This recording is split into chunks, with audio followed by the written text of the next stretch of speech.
그리고 난 다음에 바벨론 포로 시대가 됩니다. 이때부터는 또 쉬워요. 왜냐하면 그때 내용은 다니엘과 에스겔 이 두 권에 아주 자세히 기록이 되어 있거든요. 근데 두 권 내용을 우리가 집회 때 종종 배우잖아요. 이 주요 인물은 당연히 이 바벨론 포로 시대까지 연결지어져서 이 예레미야를 생각할 수가 있습니다. 예레미야는 이스라엘이 남유다가 멸망한 다음에 사역을 끝낸 게 아니라 그 이후에 총독이 파송됐을 때까지 계속 사역했고 마지막에 애굽에 끌려가서 거기서 죽었거든요. 그래서 예레미야와 또 예레미야의 제자 그 서기관 바룩이 이제 그 당시 주요 인물로 꼽을 수가 있습니다. 참고로 예레미야가 어깨에 맨 게 뭐예요? 이게 소의 어깨에 메우는 멍에예요. 근데 예레미야는 하나님께서 너는 이스라엘 백성에게 하나님이 메우는 느부갓네살 왕이라는 멍에를 메라. 바벨론을 섬겨라.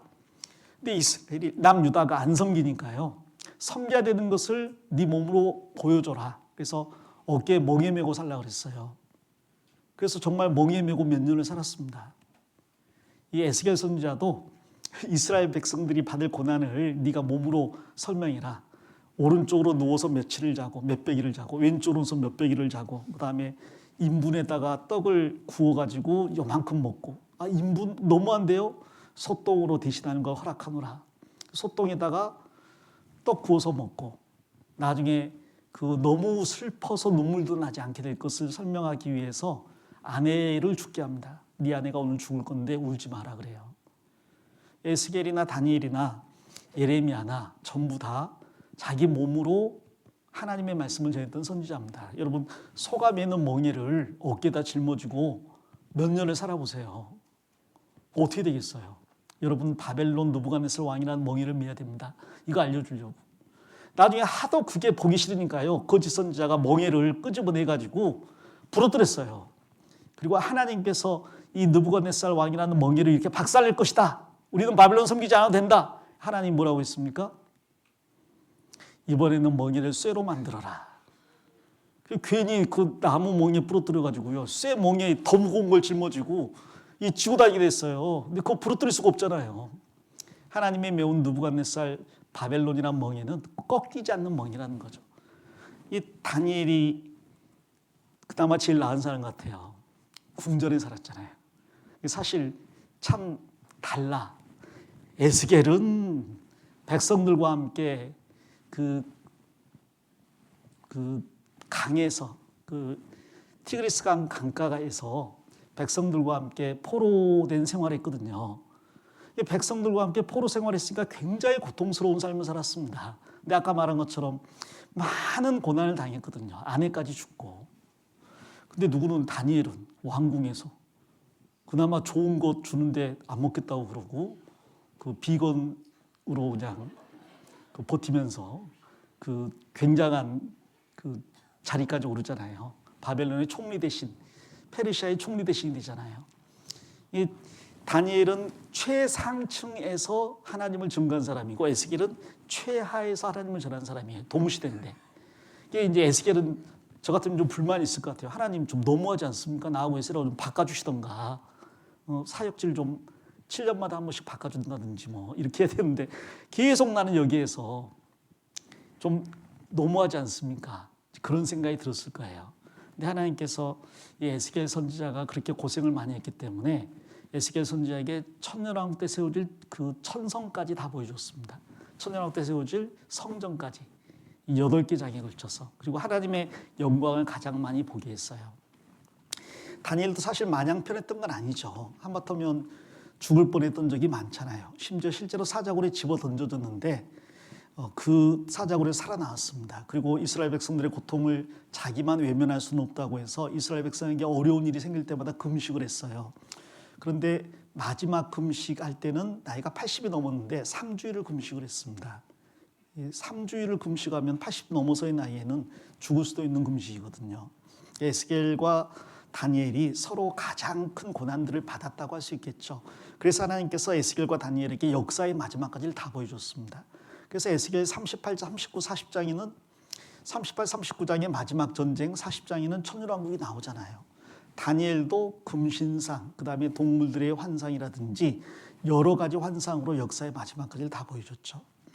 자, 그리고 이때 중요한 인물 느부갓네살 왕, 정확히 말하면 느부갓네살 2세죠. 그리고 이스라엘 백성들을 풀어준 페르시아의 고레스 왕. 그래서 바벨론 포로 시대는 느부갓네살로 시작해서 고레스로 끝납니다. 바벨론 느부갓네살로 시작해서 페르시아의 고레스로 끝나죠. 그 기간이 몇 년이죠? 딱 70년입니다. 하나님이 예레미야에게 70년이 차면 포로에서 돌아온다 그랬거든요. 주요한 사건들 많이 있겠지만 첫 번째는 하나님께서 이스라엘을 멸망시키기로 작정을 했어요. 예레미야에게 멸망시킨다고 했습니다. 그리고 백성들이 전부 바벨론에 끌려간다고 했습니다. 그런데 예레미야 31장에 뭐가 나와요? 거기에 새 언약이 나옵니다. 신약이 나와요. 신약의 핵심 내용이 뭡니까? 요건 찾아봐야 되겠네요. 예레미야 31장을 가보겠습니다. 다 아시겠지만 예레미야 31장 31절입니다.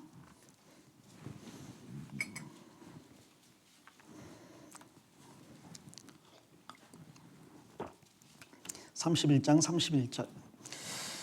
나 여호와가 말하노라. 보라, 날이 이르리니 내가 이스라엘 집과 유다 집에 새 언약을 세우리라. 여기 좀 전에 아담 언약도 있었고 노아 언약도 있었고 아브라함 언약도 있었고 다윗 언약도 있었는데 그러한 언약과 달리 완전히 새로운 언약을 약속했습니다. 이 언약을 약속한 게 언제냐?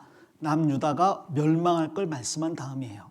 남유다가 멸망하면 하나님과 이스라엘의 관계는 끊어지는 겁니까? 아니, 날이 이르면 새 언약이 세워질 것이다.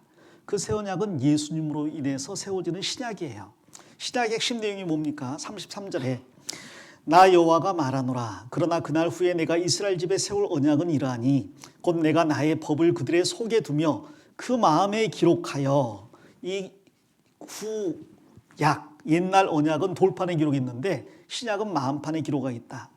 나는 그들의 하나님이 되고 그들은 내 백성이 될 것이라. 그들이 영원히 내 백성이 될 것이다. 34절에 그들이 다시는 각기 이웃과 형제를 가리켜 이르기를 너는 여호와를 알라 하지 아니하리니 이는 작은 자로부터 큰 자까지 다 나를 알미니라. 성령을 받은 사람은 어린아이라도 하나님을 압니다. 나이 많은 노인이라도 하나님을 압니다. 성령이 그 구원받은 사람을 떠나지 않을 거니까. 그 새 언약의 핵심이 그 다음에 나와 있죠. 34절 후반부 내가부터 같이 읽겠습니다. 내가 그들의 죄악을 사하고 다시는 그 죄를 기억지 아니하리라. 여호와의 말이니라. 지금 남유다가 죄 때문에 망합니다. 죄 때문에 망하면 완전히 끝나는 겁니까? 아니, 날이 이르면 새 언약을 체결할 텐데 그 새 언약의 핵심 내용은 그들의 죄를 무조건 사하고 다시는 기억지도 않겠다는 약속입니다. 그러므로 그들이 많은 죄를 지었지만 여전히 하나님의 백성이 되고 나는 그들의 하나님이 될 것이라는 이야기죠. 그리고 이 언약은 이스라엘 백성뿐 아니라 온 세상 모든 사람에게 주어지는 새로운 언약이에요. 그 언약을 받고 구원받은 사람, 믿은 사람은 그 마음속에 성령이 오셔서 하나님을 알게 하시고 끝까지 인도하십니다. 다시는 망하지 않습니다. 그래서 구약 아래 있던 이스라엘은 나라가 망했지만 신약 아래 있는 교회는 절대로 망하지 않습니다. 구원받고 이루어지는 일이 없어요.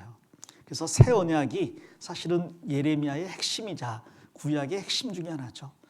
그래서 이 새 언약을 언급을 한 게 바로 사도 베드로고 사도 바울이에요.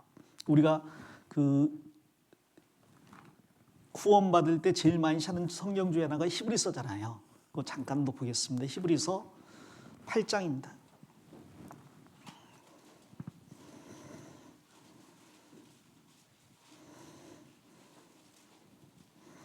히브리서 8장 7절에 저 첫 언약이 무음하였다면 둘째 것을 요구할 일이 없었으려니와 저희를 허물하여 일렀으되 주께서 가라사대 볼지어다 날이 이르리니 내가 이스라엘 집과 유다 집으로 새 언약을 세우리라. 방금 읽은 예레미야 31장 31절입니다. 그 내용이 핵심이 뭡니까? 10절에 또 주께서 가라사대 그날 후에 내가 이스라엘 집으로 세울 언약이 이것이니 내 법을 저희 생각에 두고 저희 마음에 이것을 기록하리라. 나는 저희에게 하나님이 되고 저희는 내게 백성이 되리라. 또 각각 자기 나라 사람과 각각 자기 형제를 가르쳐 이르기를 주를 알라 하지 아니할 것은 저희가 작은 자로부터 큰 자까지 다 나를 알미니라. 같이 읽겠습니다. 내가 저희 불의를 긍휼히 여기고 저희 죄를 다시 기억하지 아니하리라 하셨느니라. 13절 새 언약이라 말씀하셨음에 이 이야기를 왜 하냐면 구약은 하나님과 이스라엘이 맺은 언약인데 예레미야 때 남유다가 멸망함으로써 깨졌어요. 그래서 하나님이 새 언약을 세운다고 하지 않았느냐. 근데 그 새 언약이 바로 예수님에 의해서 완성되었다는 거죠. 그 새 언약을 붙잡으라고 이 망해버린 이스라엘을 붙잡는 것처럼 폐해진 구약을 붙잡지 말고 신약으로 나오라고, 예수님을 붙잡으라고 이야기하는 겁니다. 그리고 그 신약의 핵심은 예수님으로 말미암은 죄사함이잖아요. 그래서 9장에서 영원한 속죄를 이루었다고 말씀하시고 10장에서 다시 한번 이걸 이야기하죠. 10장 16절에 주께서 가라사대 그날 후에는 저희와 세울 언약이 이것이라 하시고 내 법을 저희 마음에 두고 저희 생각에 기록하리라 하신 후에 또 같이 읽겠습니다. 저희 죄와 저희 불법을 내가 다시 기억지 아니하리라 하셨으니.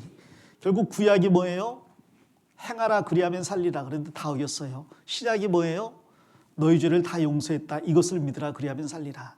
그래서 구약과 신약이 아주 간단하게 행위와 믿음으로 요약될 수 있습니다. 그러나 사실은 구약 때에도 행위가 아니라 믿음이었어요. 그게 이제 언약의 핵심이죠. 자, 이스라엘이 하나님과의 언약을 깨서 망했습니다. 그리고 바벨론에 끌려갔습니다. 놀랍게도 바벨론에 끌려간 그들이 거기에서 그토록 뿌리 깊게 자기들 삶에 끼어있던 우상 숭배를 완전히 버렸습니다. 바벨론에서 돌아온 다음에는 우상 숭배를 하지 않습니다. 그들은 그 안식일이 되면요 성전에 갈 수가 없잖아요. 그래서 바벨론에 있는 여러 강가 하수에 모여가지고 거기에서 눈물을 흘리면서 이제 노래를 부릅니다. 그 노래가 By the Rivers of Babylon 그 노래 있죠? 옛날에 보니엠이 불렀던 노래를 잘하면 제가 불러드릴 텐데 우리가 바벨론의 여러 강가에서 거기에 앉아 시온을 생각하며 눈물을 흘렸도다. 우리의 대적들이 우리에게 시온의 노래 중 하나를 청하였는데 우리가 이방의 땅에 있어서 어찌 여호와 이름을 부를고 그 시편 말씀이 있잖아요. 그게 이제 그 보니엠이 가사로 따온 내용입니다. 그 내용이 바로 안식일마다 이 바벨론의 여러 강가에서 내가 만일 이 강물이라면 흘러서 예루살렘까지 갈 텐데 가지 못해서 눈물로 탄식하는 거예요. 나중에 바울 사도가 빌립보에 갔을 때 성이 작아가지고 회당이 없잖아요. 회당이 없어서 강변에 갔습니다. 거기에 혹시 모여있는 유대인들이다 하나님을 섬기는 사람이 있을까 해서. 근데 강가에 시냇가에 갔더니 거기에 여자들이 있었어요. 남자는 없고. 근데 그 중에 누가 있었습니까? 루디아가 있었고 루디아가 구원받고 빌립보 교회가 시작이 됐습니다. 바울 사도가 이때의 전통 때문에 이 시냇가로 간 겁니다. 자, 그런데 이스라엘 백성은 바벨론에 끌려갔지만 그러나 그 바벨론에서 하나님의 보호를 받았고요. 하나님의 다스림을 받았어요. 지금 경건한 다니엘이 짐승들 사이에 던져졌잖아요. 이 경건한 다니엘이 이스라엘 민족의 모형이고 여기 있는 사자들이 이방 민족, 특별히 바벨론의 모형이에요. 근데 다니엘이 사자굴에 들어갔는데 하나님의 천사를 보내서 보호해줘서 사자들이 다니엘을 다치게 하지 않았습니다. 아무 상한 모습이 없어요. 마찬가지로 이스라엘이 바벨론에 던져졌지만 그래서 짐승들 같은 이방인 사이에 포로가 됐지만 하나님이 그 가운데도 천사를 보내서 보호해 주심으로 이스라엘 백성이 망하지 않고 오히려 우상 숭배를 버리고 나중에 돌아올 수 있었다는 거죠. 그래서 다니엘서 6장 전체가 포로 시대 전체를 대변하는 이야기입니다. 사자굴에 들어갔다가 무사히 나오고 그리고 다니엘을 사자굴에 집어던진 이방인들은 다리오 왕이 한꺼번에 가족들까지 전부 사자굴에 집어던지잖아요. 그게 하나님이 마지막에 온 세상을 뭐 하실 것이다? 심판할 것이다. 이스라엘은 구원하시고 세상은 심판할 것에 대한 모형이죠.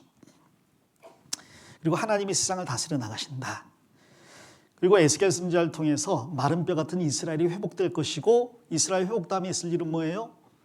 에스겔 38장 39장에 있는 전 세계적인 마지막 전쟁, 핵전쟁. 그래서 이스라엘은 회복되고 온 세계는 심판받을 것이다. 똑같은 메시지가 주어졌습니다. 그리고 이 에스겔에게는 천년 왕국 때의 모습을 8개 장에 40장부터 48장까지 9개 장에 걸쳐 보여줬는데 거기에 특별히 새 성전이 나옵니다. 이 천년 왕국 때는 온 세계 땅이 하나가 되고 예루살렘이 세계에서 가장 높은 곳이 되고 거기에 새로운 성전이 세워지고 성전 주변으로 이스라엘 12지파가 땅을 차지하게 될 것이고 그 외쪽으로 이방 나라들이 형성이 될 거예요. 그리고 예수님께서 직접 다스리게 될 것이다. 거기에서 강이 흘러넘쳐서 온 세상을 소생시킨다는 환상을 주십니다. 최후 승리를 보여주신 거죠.